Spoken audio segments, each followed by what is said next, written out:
Hello, and welcome to Recap, Per Capita's research and policy podcast, where we examine inequality and unpack our latest work in our fight for a fairer Australia.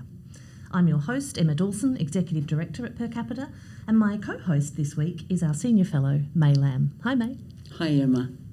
We've been really fortunate at Per Capita to have May work with us as part of our team over the last year or so, and she's done some really incredible work here for Per Capita, which we're going to talk about today. But before we do that, May, why don't you tell our audience a bit about yourself? Okay, well, I'm a baby boomer and the daughter of migrants who came to Australia who really believed in education, because when I was born, getting a good education meant that all sorts of employment opportunities were open to you. And I found when I went into unemployment services, working for a peak not-for-profit body of organisations working to solve unemployment in local communities around the nation, that isn't true for so many people. And I was working for this organisation, Jobs Australia, in the 90s, and saw over the next 2 decades what happened when the government outsourced employment services. So my research and policy work at Per Capita is informed by a practical experience of the intersection of government and the not-for-profit sector as that has unfolded over time. And in particular, I'm interested in the ways that innovation is needed and can be achieved in those services, and how we can use data and different models of working together across sectors to get better outcomes for unemployed and disadvantaged people. Yes, well, May's, downplayed a little bit of her expertise there. Of course, May has worked really at the coalface of employment services in this country now for more than 30 years, and internationally as well. So we were extremely fortunate and happy when May agreed to come to work for us, particularly to focus on the work that we're doing around employment services reform. And you have spent quite some time on a very detailed and a submission to the current Workforce Australia inquiry, a piece of work that I'm really proud of. Do you want to tell us a little bit about that sub and exactly what's at stake with this inquiry? Yeah, so after 25 years of outsourcing and that clearly not working either for unemployed people or for employers, I was thrilled to come and write this submission.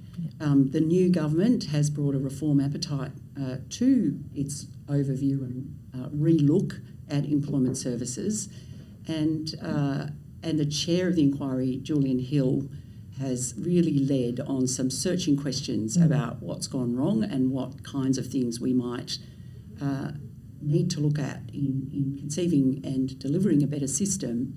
So submitters to the inquiry were invited to be bold and courageous in their critique and their ideas for a better system. Employment services is the biggest procurement spend outside defence. Yeah, that's something people don't realise, isn't it? We spend more actually outsourcing the services we give to unemployed people to private profit and for-profit and not-for-profit companies than any other government contract outside the defence sector. Yeah. It's a lot of money. It's amazing. And one of the things that has been really obvious is that not nearly enough attention has been paid to research and development of that system, or appraising and evaluating the results that it's been getting. So this inquiry has got a lot hanging on it, because since employment services were outsourced in the mid-90s, the labour market has changed profoundly. Yes. There's a lot of change in the ways that people are employed, the skills they need, and the ways they can get into work and keep work at a living wage. And so our system has to be fit for purpose. Just the jobs that are available now, right? When we go back to the 90s, when this decision was made to privatise what used to be delivered by government, we still had a lot more people working in manufacturing. There were career paths in those sectors that meant an entry-level job would lead to a progression of career. That's not the case in many of the service-based sectors that we have now. That's right. Yep, absolutely. And yet at the same time, people need more skills and education to do the jobs that are available. Yeah. So we need a system that can take that on board as well. It's the complex intersection of many different aspects of the system: industrial relations, skills and training, unemployment programs, and how communities work. That has made it surprisingly out of view for the public in general. And I think this inquiry is a good way to put it back squarely into the public domain for dialogue and better accountability. Yeah, absolutely. I mean, I've often said when reflecting on this system that the average Australian assumes that the employment services system is working to get people into jobs. But actually, over the years, it's devolved to be actually more of a compliance regime for income support payments. Yeah. So what were the key findings you uncovered in, I mean, a lot of research that you've done, a lot of consultation with people around the country using your own extensive networks and bringing that experience to bear in a really detailed submission that's gone to that inquiry and continuing work that we'll do in this space. What are the key findings you found when you were doing that research for this important piece of work? First, Emma, I'm just going to say that the full submission is on our website, at Per Capita's website, and it is super long, but it's signposted with headings. Yep. So anybody who's a policy nerd like me or who feels deeply passionate should go to our submission and look at it. www.percapita.org.au. Thank you, Emma. So the main finding, and I've had a chance actually since we put in our submission to read others' submissions, and there's a clear consensus that full privatisation and competition in the outsourcing of employment services just hasn't worked. Complete failure. Complete failure. Yep. Started in 1997, was meant to result in less bureaucracy, more focus on results, more diversity and innovation. Well, none of those things has come out. What we see instead is that outsourcing has generated a wide range of prescriptive practices that are driven by the centralised IT system and ironically driven by the risks that the government takes in spending all those billions of dollars on outsourced services. So they're rigid, they're prescriptive. The industry body for the providers themselves have said that. And what it means is that even though there is supposed to be competition between providers, the competition is to deliver exactly the same thing. So the work has become de-skilled. The frontline workers, pretty much their work process flow and range of discretion is dictated by what's on those menus and pick lists and job plans and policies and rules and guidelines in the system. And so people, while they're supposed to be case managed, really the experience that they have in the system is that they are being hassled to take any job, to apply for so many jobs that it's irritating employers, and that's not working. So there's a double layer of compliance in the system, the compliance of unemployed people to undertake compulsory activities, mainly job search, but also work for the dole, skills training and various other things like that. So they have to comply, but then the providers also have to comply with the federal government's rules in the system. So more recently, we've seen the carving up of the caseload into a government-managed online self-help system. That's taken about 150,000 people out of the system, which is a sensible move because there's no point spending money on hassling people to do things that they can do on their own. They can do it on their own. Yeah, but the criticisms of that move, and I think it is valid to say in a lot of ways the employment service providers were replicating things that people could do quite easily themselves. But the criticism has been that the people that have moved to that system are the ones that are the easiest to help, that are the most capable of finding work. And we've seen over the last decade a doubling of long-term unemployed, the number of long-term unemployed people in the country. So there's a real indication there of the failure of privatised employment services to help those that are the most vulnerable to that level of exclusion from the labour market. That's exactly right. So there's around 50%, 47% to be precise, of people on the caseload in Workforce Australia have been out of work for 12 months or more. At the same time, some of those people do have a little bit of work, so around a quarter are undertaking some kind of paid work, but it's just not enough to get them off the caseload. So they're both doing a bit of paid work, but also forced to top that up with other compliance activities, which is arguably wasteful. And in our submission, we've looked at the ways that there are much more nuanced means to assess what people need and what would help them get back into work. And you say in your submission, you make the case very clearly that the system as it stands is treating particularly long-term unemployed people quite brutally, but it's also not serving employers. Yes. This is one of the extraordinary things that has been missed in our system, which is meant to provide a service to employers, but which employers have turned their backs on in the main. They are finding that they don't get the staff that are ready or right because they're just being pelted with resumes from people who don't necessarily have the skills that they need. And I think that that's an outcome of both of the mutual obligations regime requiring volume, applications and activity, but also it's the result of employers' needs for skilled workers at that low end, at that entry-level end, not really ever being properly assessed or understood well. So there is a lot more that could be done to understand and intermediate the kinds of workers that employers need and to coordinate. So competition has been failing employers just as much as it's been failing unemployed people, perhaps more, because they don't even know who to work with in looking for their skilled staff. Everybody's coming at them with offers, but not the right candidates for their jobs. So there's new structures and vehicles needed to join the people together who might be right for the sorts of jobs that they have available. Yeah, I think I heard recently only about 4% of employers currently directly engage with the privatised employment services system. Yeah. So in the Job Active revision process, an online platform was created for employers to list their vacancies in a way that was meant to be streamlined. They're not using it. That platform of job listings for unemployed people is sucking most of its vacancies across from Seek and other recruitment online services. Well, the government was warned by many people, including Per Capita, not to replicate Seek, but there you go. Look, so May, the big policy challenges and the work needed for ongoing research, for practice development in this space, in your expert view, what are those big policy challenges now? I think one of the biggest policy challenges we have is to define what success in employment looks like really well. So at the moment we have a system that is designed for ensuring that people will get off the dole. Yeah. That's success Yes. for the government. Yeah. Get off the dole.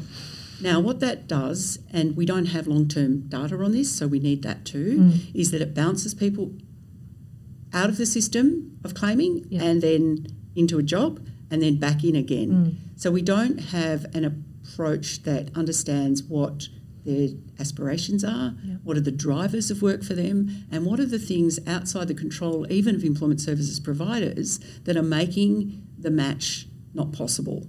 And so many of those things are structural. They're around things like access to transport or affordable housing in the zones where the jobs are, or the availability of support services like things like mental health services or the problems of debt or not having a licence and those kinds of things that we really need to understand better. So a combination of needs assessment combined with what success looks like from the perspective of the person who's unemployed, I think would be one single wonderful thing to improve in the system. Another really important thing that is needed is the mapping and joining and weaving of all of the available skills training and community supports and social services that could be brought to bear on a better result for a person that's unemployed. And this gets a little bit tricky, but providers at the moment have opportunities to earn extra income besides case management by referring people to employability skills training, which is supposed to prepare people for what employers are looking for, but they're pretty much generic rinse and repeat courses that just enable people to fulfil their mutual obligation activities. And all too often delivered by subsidiaries of the same companies. Absolutely. So related entities, and so their business model can sometimes rely on referring, and in fact the government set a rule that says you can't refer more than 50% if you've got one of those employability skills training contracts, you can only refer up to 50%, and you can be pretty damn sure they will be referring as many as they can. How they make their money to achieve that income stream. So that is not. That's an income earner for providers, and they would see that as being part of their important financial viability goals to achieve. But we just don't know how effective those sorts of things are, and what we're doing is we're missing the opportunity to really understand what is the problem and what is the difference, because you've got a trainer up there that you've paid so much, they're going to, refer to their lesson notes and just do the same thing again. They're supposed to be industry sector facing, some of them, and tailorable to that. But what you need is actual real employers talking to real people that they might engage and employ in a better design system. So much of what one would expect to be basic functions of the system just don't seem to be happening at all. Yeah, I would love to do an analysis of the percentage of funds spent on research and evaluation, research and development in the system as a percentage of the overall spend on employment services. Yeah. We need a great deal more independent rigour in appraising the outcomes and outputs of the system, and in also appraising what it is that employers believe would be helpful to them, in a better system. So I'm optimistic about the announcement of the Evaluator General role, and the Treasury unit that's going to look at value for money. I think that whether they look at employment services specifically, that is exactly the kind of thing that we have to have more scrutiny about our results, but also a stronger innovation agenda. I mean, the government has spent a huge amount of effort and time over the whole period of employment services outsourcing, developing an IT system that holds all the data inputs about job seekers, about what they're doing, what their job plans should be, but it's mainly compliance focused about pay terms for contractor providers and mutual obligations adherence by people who are unemployed. They do not use that system to actually explore in much more sophisticated ways that are readily available now what we might learn from people coming through the system. So that data and IT piece is critical, and I think we could be a lot more contemporary and diverse and innovative in exploring how we can learn about the two most critical customers of the system. Yes, yeah. I mean, essentially what you're driving at there is that there's a whole heap of information available to us that we're simply not listening to develop a system that would actually help people find work, help employers find staff, support people with barriers. And you alluded earlier to, for example, understanding people's mental health conditions and so on. And we know for a fact that about just under 30% of people currently on jobseeker, so not on disability support payment, but on jobseeker, have a disability, a recognised disability, and a partial capacity to work. About another 12 to 15% have a recognised mental health condition that gives them a partial capacity to work. And yet, since the budget earlier last month was handed down with a fairly small increase to the overall rate of job seeker, we've seen a lot of nasty attacks in the right-wing media, in particular, on dole bludgers. Now, is there evidence, May? And I've heard, the chair of the inquiry, Julian Hill, say he keeps hearing from people that there's only about 5% of those on the caseload that seem genuinely not to want to work. Yeah. Is there evidence that people across the country don't want to work, that they'd rather be on the dole?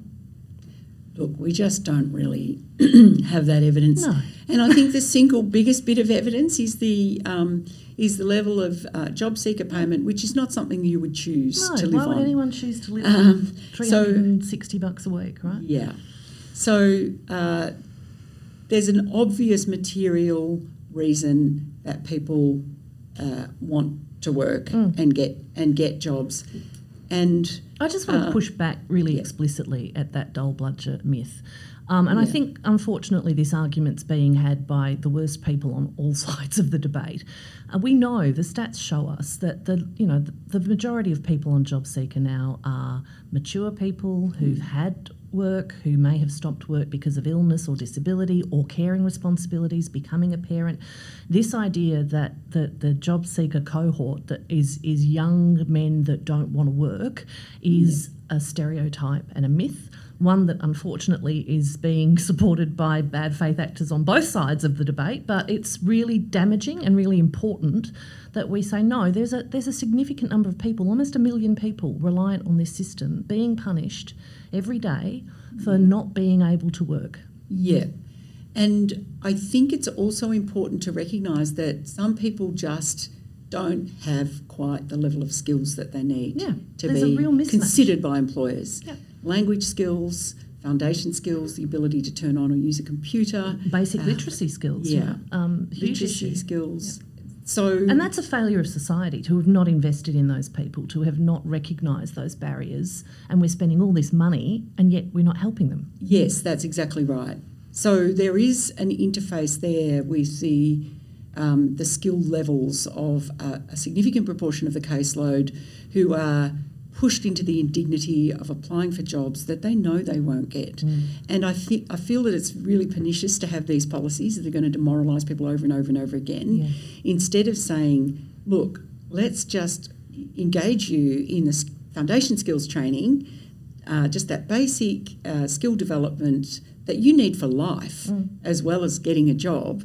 And let's work out, and again, we can be much more intelligent about this, let's work out what might be the kind of community work that interests you, that you would do in your community, not just a pre-assigned thing that people have to turn up to put in the hours. So there's That's a lot radical more of a concept, May, that we actually suggest that people do something useful to their local communities and learn and develop some skills at the same time. It's a double-barrelled insult. One, you don't want to work, and two, you don't care about your community, and we have to tell you what you're going to do in your community. Very paternalistic. So there are much more, important ways, and this goes to data IT assessment and talking to people and understanding them, both individually and in cohorts and groups, to learn about the things that people can do and want to do. In a sense, I mean, this will be familiar to many people in the community sector. This is working with people's strengths. Yes. And trusting that they have this drive, this human drive to be productive and active. And it does speak to Per Capita's long interest in a return to full employment as an explicit government policy, something the new federal government has, indicated they want to pursue. And just to, clarify for people that, look, that doesn't mean forcing everybody into a job whether they're suitable for it or not. What it means is recognising that under the current economic system we have, where we prioritise controlling inflation through the non-accelerating inflationary rate of unemployment, we are requiring, in order to manage the stability of monetary policy, a certain percentage of people to be unemployed. And you see that now, the RBA saying, well, in order to get inflation down, we want to see unemployment go up.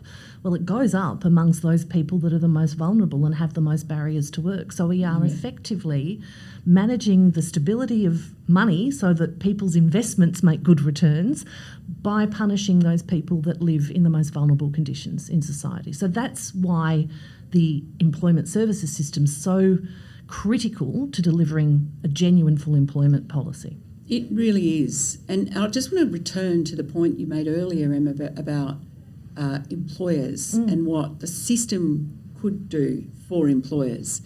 I think that they haven't been well served and will need support, encouragement and examples of practice to achieve this. But as you said, with our caseload, we have many people with only partial work capacity. So parents who can only work in school hours, people with mental illness who need adaptive workplaces to work in, people who have only certain kinds of access to transport. What we need to do is pull together all our understanding and intelligence about this and go upstream into employers to interrogate and work with them about how their rosters work, what is the merit and value to them of having an endless churn of casual staff that could be translated into more quality, maybe fewer but higher quality jobs that will be something that it would really be worth leaving the dole to stick in. Yeah. So that requires a much more proactive and completely different approach to working with employers than we've had before. But there are some embryonic examples of projects that are looking at this interface, and we'll be arguing that the government should spend a lot more on that. Yeah. At the moment, it's only a tiny percentage that's focused on employer-facing work, and if we're going to have all our people with partial work capacity properly, given real opportunities, we have to work with employers. So that will obviously be one of the key recommendations we're making in the submission. Can you quickly run us through some of the other key recs that are in your sub and that we'll be pursuing over the coming months as Workforce Australia inquiry continues? Yeah. So just addressing that problem of a lack of coordination because of competition, we're arguing that there should be a public sector-led local jobs and skills coordinator. At the moment, the function of the local employment facilitator is outsourced, so it's privatised. Yep. So that is ludicrous. Yep. That needs to come back to government. We need to retain in-house the expertise, the coordination capacity, and the locally based, because that's another of our recommendations, that we need to go local. Yep. Information about what best should be commissioned in terms of case management and the mix of other services. So we've recommended that. We actually do recommend that there should be some form of mutual obligations, because we don't believe that it is right to just say, oh, it's all entirely voluntary. There's many good things. It's effectively saying you're on your own to some people that might need it, right? Yeah. I think our challenge is there's nothing mutual about those obligations at the moment. All the obligation is on the side of the job seeker, and there's nothing built into the system that seems to obligate the government to support people to find work. Exactly. That would be genuinely reciprocal obligation, and the government has failed in its reciprocal obligation back to people who are unemployed. Yeah.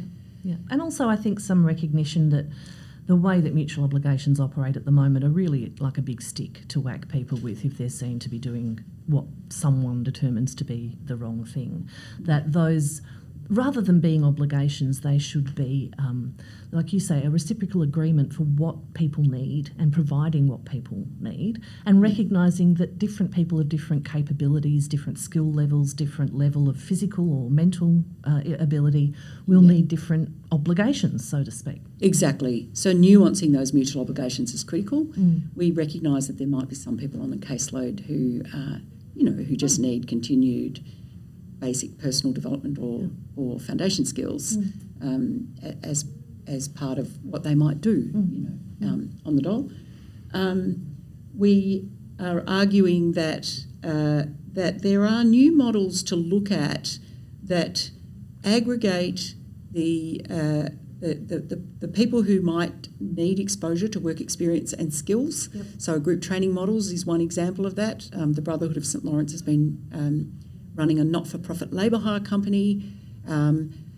Extraordinarily, out of the top 20 employers of what was then called Job Active, now Workforce Australia, in 2018, 14 out of 20 were labour hire companies. And that does show us that employers will go for, an easier solution if they have jobs and rosters to fill. They will look to somebody for. They will look to a labour hire company for somebody who has been pre-screened, known to be trained, able to turn up, and do the job. And that's why group training organisations work. It's a more expensive model than just a standard apprenticeship wage, so employers have to pay a bit more. We think that kind of intermediated approach does merit further exploration, because there are some industries like care work or ag sector work where putting one employer with one person who's trying a bit of a go at the work and may or may not work out, they obviously both sides need more support. So I think there's a lot in those intermediaries, but they would need to be industry by industry, place by place, explored and trialled. And that's where the role for government's really strong. Right? Absolutely. And they need to lead on that. Yeah, and they need to be actively providing that. One of the other areas, obviously, that we've advocated for a long time is that decisions that are made to suspend someone's payments or to take some kind of, at the moment it's very overly punitive action, and we hope we'll see a lot of reduction of that punitive approach. But even where that exists, it should be a decision made by an accountable public servant, not by a worker in a privatised job agency. That's exactly right. Providers are inherently conflicted in that. I'll give you a little example. I met a woman on the street just a couple of days ago who told me that she's with a provider, and she said, they're trying to make me do a hairdressing course. She said, I don't want to do hairdressing. She said, I've never wanted to do hairdressing. I'm not a girly girl. I want to work in construction. Now, this young woman doesn't know where to go besides her provider for advice about this.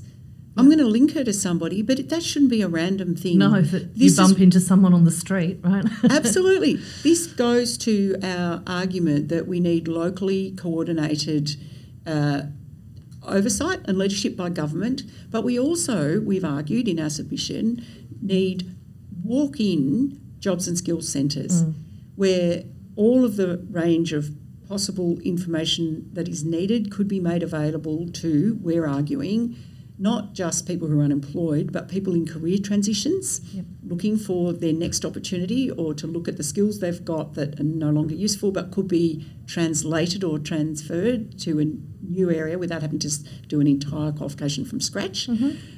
So people in career transitions, parents, teachers, and that will support better coordination for employers as well.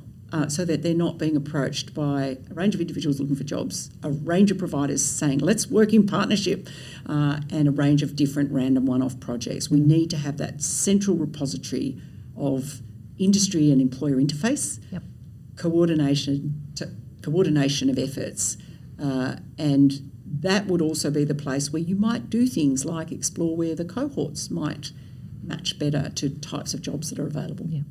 It's an incredibly complex area of reform, really, and I think it tends to be discussed in quite simplistic terms. Job providers bad,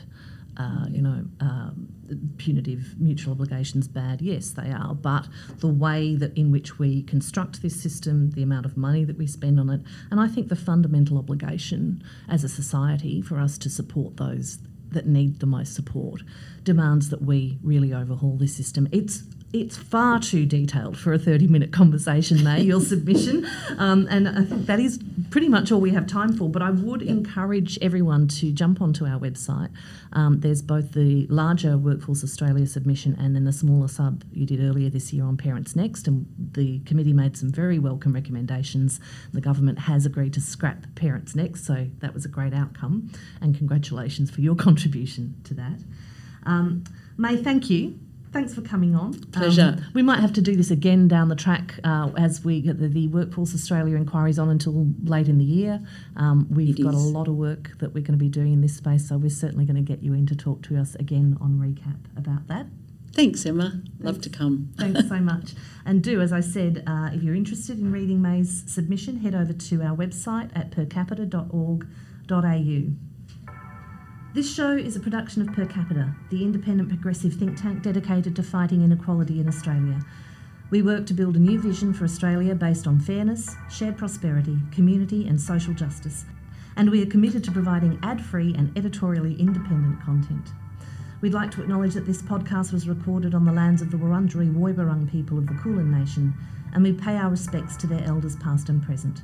We also acknowledge that these were lands that were stolen, never ceded, and they were lands that were cared for by these First Nations for at least 60,000 years. Always was and always will be Aboriginal land. Join us next time when we'll continue to examine inequality and unpack our latest work in our fight for a fairer Australia.